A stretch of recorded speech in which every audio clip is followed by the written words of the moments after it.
사랑하는 성도 여러분, 지난밤도 평안히 주무셨습니까? 오늘 하루도 하나님의 말씀과 함께 승리하는 하루가 되기를 주님의 이름으로 축원드립니다. 오늘은 우리가 에스더 4장을 함께 읽고 묵상하는 날이지요. 오늘 특별히 에스더 4장 가운데에서도 13절에서 17절의 말씀을 제가 먼저 읽어드리겠습니다. 모르드게가 그를 시켜 에스더에게 회답하되 너는 왕궁에 있으니 모든 유다인 중에 홀로 목숨을 건지리라 생각하지 말라. 이때에 내가 만일 잠잠하여 말이 없으면 유다인은 다른 데로 말미암아 노임과 구원을 얻으려니와 너와 내 아버지 집은 멸망하리라. 내가 왕후의 자리를 얻은 것이 이때를 위함이 아닌지 누가 알겠느냐 하니 에스더가 모르드게에게 회답하여 이르되 당신은 가서 수산에 있는 유다인을 다 모으고 나를 위하여 금식하되 밤낮 3일을 먹지도 말고 마시지도 마소서. 나도 나의 시녀와 더불어 이렇게 금식한 후에 규례를 어기고 왕에게 나아가리니 죽으면 죽으리이다 하니라. 모르드게가 가서 에스더가 명령한 대로 다 행하니라. 아멘. 기독교는 죽음을 통해서 생명을 얻는 그런 역설적인 종교입니다.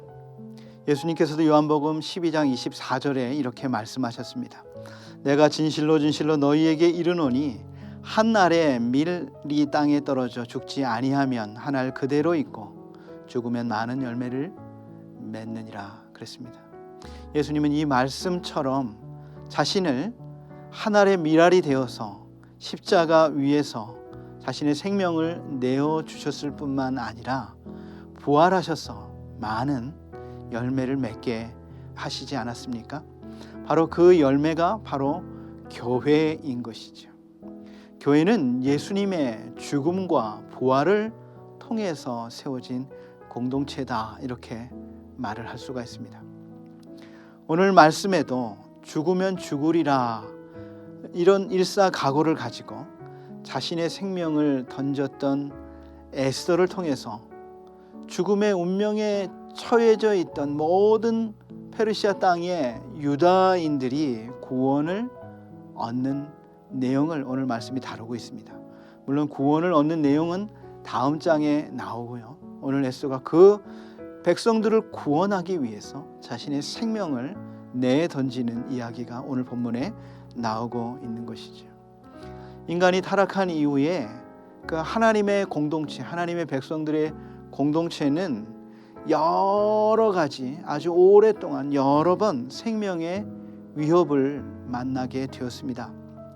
사단은 하나님의 구원의 역사를 방해하기 위해서 이 하나님의 공동체를 죽이려는 여러 번의 시도가 있지 않았습니까? 우리가 구약의 출애굽기에서도 보면 바로가 그 애굽에 있는 모든 히브리인들을 죽이려는 계획을 가지고 있었어요. 그래서 그것을 다 감당할 수가 없기 때문에 남자 아이가 태어나면 다 나일강의 하숫가에 던져 죽게 하도록 명령하지 않았습니까? 또 예수님 시대에도 마찬가지예요. 예수님이 태어난 베들레헴의 헤롯 왕이 2살 이하의 모든 아이들을 다 학살하는 그런 공격이 있었습니다. 오늘 말씀에도 페르시아의 통치를 받는 모든 유다인들은 다 죽임을 당하는, 죽이려고 하는 그런 계획이 있었습니다.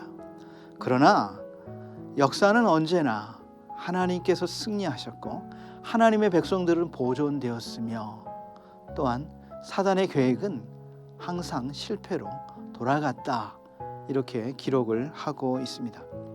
오늘 말씀에도 절대절명의 위기 가운데 승리한 내용이 기록되어 있죠. 어떻게 이런 위기를 극복하고 승리했는지 우리가 잠깐 말씀을 통해서 생각해 보도록 하겠습니다. 첫 번째로는 죽음을 초월한 믿음으로 위기를 극복하고 승리하게 되었다는 것입니다.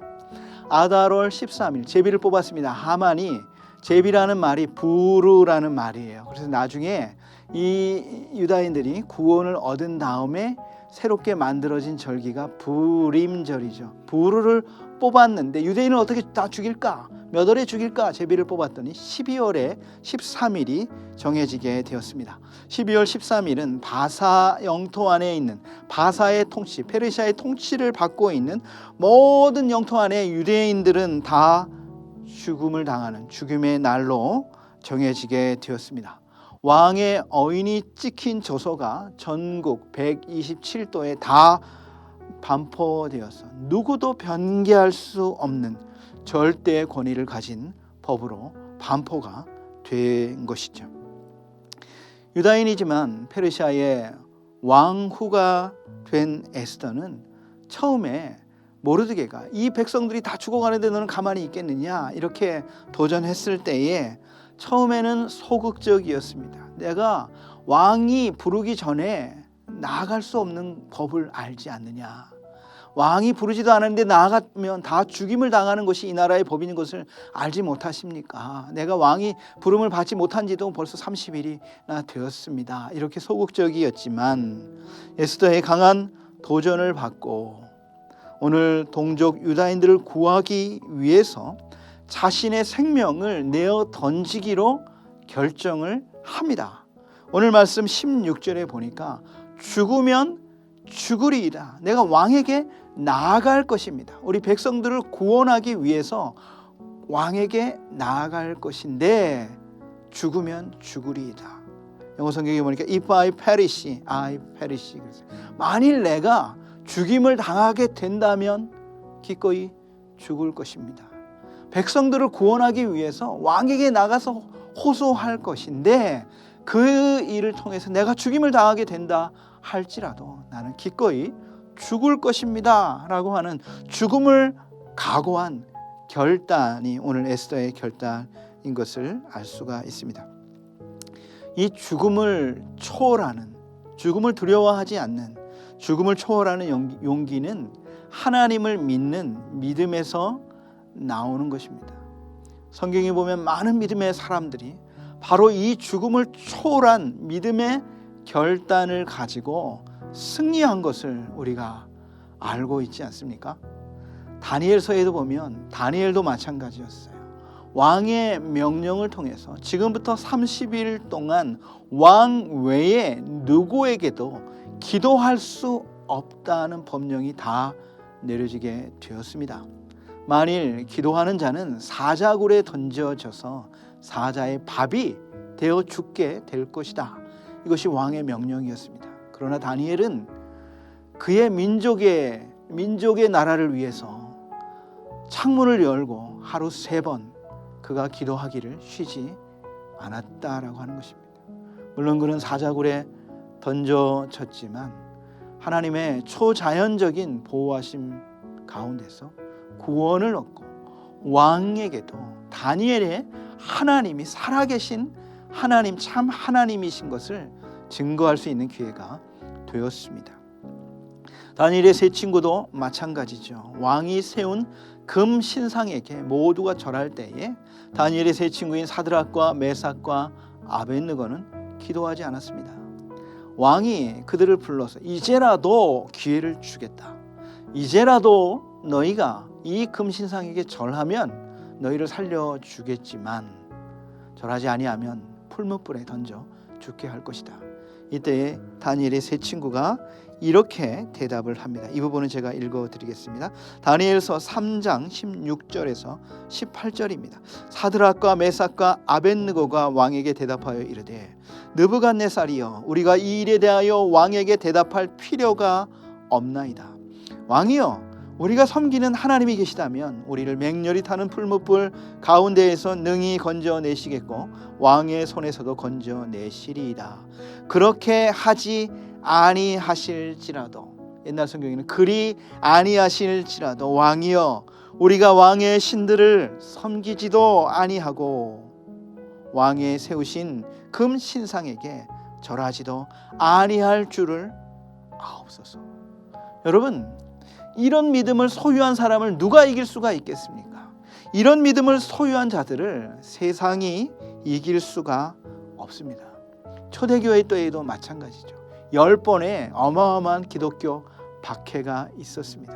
수많은 사람들이 죽임을 당했습니다. 목숨을 잃었습니다. 펄펄 끓는 기름 속에 던져지기도 하고 왕의 정원에서 나무에 매달려 화형을 당하기도 했습니다. 가이사가 나의 주님이십니다. 이 한마디만 하면 살려주었어요. 그러나 그들은 예수님이 나의 주님이십니다 라고 말하고 죽음의 길을 선택하게 되었다는 것입니다.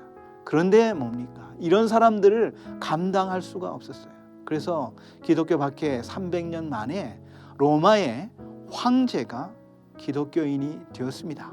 그리고 기독교의 박해가 끝났어요. 그리고 AD 380년에는 로마가 기독교 국가라고 선포하게 되었다라고 하는 것이죠.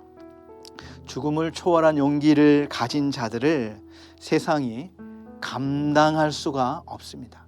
세상을 바로 이 죽음을 초월한 믿음으로 이길 수 있다라고 하는 것이죠.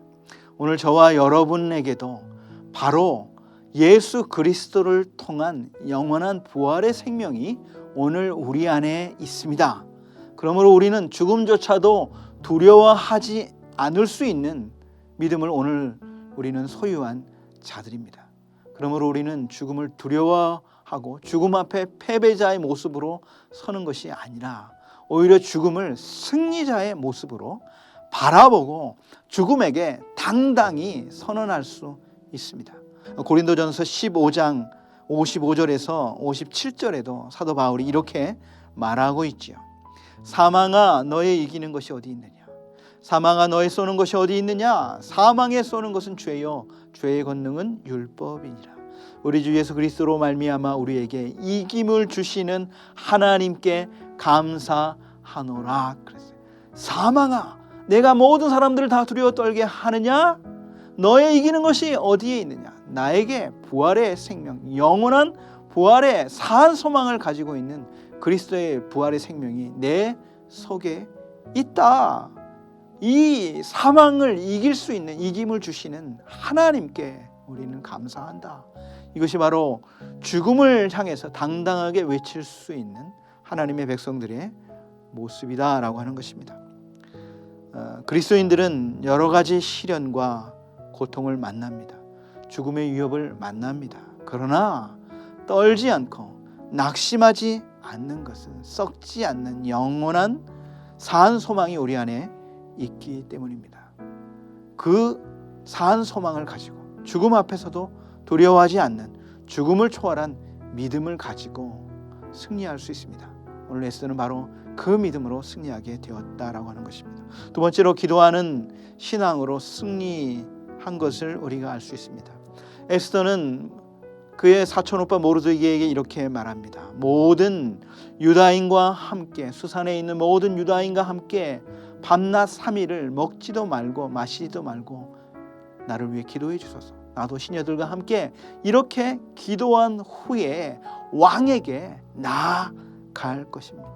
규례를 어기고 왕에게 나아갈 것입니다. 그랬어요.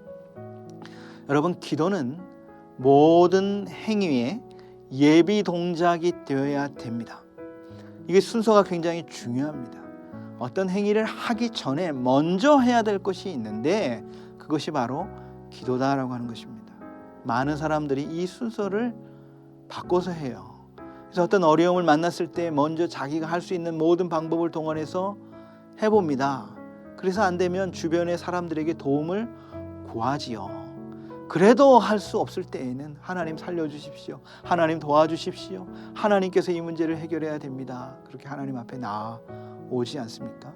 그러나 먼저 해야 될 것, 그것이 바로 기도다라고 하는 것입니다. 칼빈은 기독교 강요에서 기도에 대해서 이렇게 정의하고 있습니다. 기도는 믿음의 최상의 실천이며 우리는 이것을 통해 날마다 하나님의 은혜를 받는다 그랬습니다. 기도와 믿음은 정비례한다는 것입니다. 여러분, 기도하는 사람입니까? 믿음의 사람입니다. 여러분, 믿음이 있습니까? 기도하는 사람이다라고 하는 것이, 그리고 이것을 통해서, 이 기도의 응답을 통해서 날마다 하나님의 역사를 경험하는 은혜의 삶을 살게 된다라고 말하고 있습니다. 특별히 예수님께서도요, 합심 기도의 능력에 대해서 말씀하고 있어요. 마태복음 18장 19절에서 20절에 이렇게 말하고 있습니다. 진실로 다시 너희에게 이르노니 너희 중에 두 사람이 땅에서 합심하여 무엇이든지 구하면 하늘에 계신 내 아버지께서 그들을 위하여 이루게 하시리라. 두세 사람이 내 이름으로 모인 곳에는 나도 그들 중에 있느니라 그랬습니다. 두세 사람, 합심 기도의 가장 작은 규모부터 시작하는 것이죠. 두세 사람이 모여서 합심하여 내 이름으로 기도하게 될 때에 바로 무엇이든지 구하면 하늘에 계신 내 아버지께서 이루게 하실 것이다 말하고 있어요. 합심하여 기도하는 것이 얼마나 중요한지 모르겠습니다. 사도행전 13장에도 헤롯이 이제 기독교인들을 박해하지 않습니까? 그래서 요한의 형제 야고보를 먼저 목베어 칼로 죽이고 이제 교회의 리더인 베드로를 잡아 가두었습니다. 이제 베드로도 내일이면 당장 이제 끌려가서 죽임을 당하게 되는 것이죠. 그런데 사도행전 13장에 보니까 베드로는 옥에 갇혔고 교회는 그를 위하여 간절히 빌더라 그랬어요. 교회가 합심하여 베드로를 위해서 간절히 기도하게 될 때 어떤 일이 벌어졌습니까? 하나님께서 천사를 보내서 베드로를 그 옥에서 구원해 내지요. 옥문이 열리고 그 많은 지키는 간수들을 다 패스하고 그곳에서 구원을 얻게 하는 놀라운 하나님의 구원의 역사가 이루어진 것을 우리가 사도행전 13장에서 보게 됩니다. 기도하는 자가 승리자입니다. 그리고 하나님께서는 오늘도 이 기도하는 자를 찾으십니다. 특별히 우리가 함께 마음을 모아서 합심하여 주님의 이름을 위하여 기도하게 될 때에 주님께서 그곳에 함께 하시고 그 기도를 능히 응답해 주신다 오늘 약속하고 있습니다. 사랑하는 성도 여러분, 오늘 우리를 두렵게 하는 것이 무엇입니까? 여러분, 실패입니까? 가난입니까? 죽음입니까? 오늘 이 모든 삶 가운데 우리를 사랑하시고 우리를 붙들고 계신 하나님의 신실한 사랑을 우리가 바라보아야 될 것입니다. 사망조차도 우리를 사랑하시는 하나님의 사랑에서 끊을 수 없다 그랬어요. 이 세상 어떤 피조물도 우리를 향하신 그리스도 안에 있는 하나님의 사랑 안에서 끊을 수 없느니라 말씀하셨습니다. 오늘 하나님께서 그 크신 사랑으로 우리를 붙들고 계시는 것을 확신하시기 바랍니다. 죽음조차도 우리를 하나님의 사랑에서 끊을 수 없다면 우리는 죽음 앞에 두려워 떨 필요가 없다라고 하는 것이죠. 그리고 오늘 우리가 이 모든 위기 가운데 합심하여 기도하게 될 때에 주님이 능히 그 자리에 함께 하시고 이 모든 어려움을 이기게 하실 것이다 약속하셨습니다. 오늘 이 믿음으로 승리하는 저와 여러분이 되시기를 축원드립니다. 우리를 향하신 하나님의 사랑은 영원하며 끊을 수 없는 것이죠. 이것 붙들고 확신하고 승리하는 저와 여러분이 되시기를 축원드립니다. 하나님 아버지, 절대절명의 위기 가운데 에스더는 죽으면 죽으리이다. 자신의 민족을 구원하기 위하여 목숨을 걸고 기도하며 왕에게 나아갔을 때에 하나님께서 그 죽음 가운데 있었던 모든 유다인들을 구원하신 하나님의 역전의 은혜를 우리가 에스더서를 통해서 보게 됩니다. 오늘 우리 앞에도 여러 가지 두려움, 환난, 위기, 생명의 위협들이 우리 앞에 놓여져 있습니다. 그러나 오늘도 우리를 향하신 그 죽음조차도 끊을 수 없는 하나님의 사랑을 확신하게 하여 주시고, 그리고 또한 기도함으로 주님이 함께 하실 그 능력의 하나님을 바라보며 이 모든 어려움을 이길 수 있는 우리 모두가 되게 하여 주옵소서. 예수님의 이름으로 기도드리옵나이다. 아멘.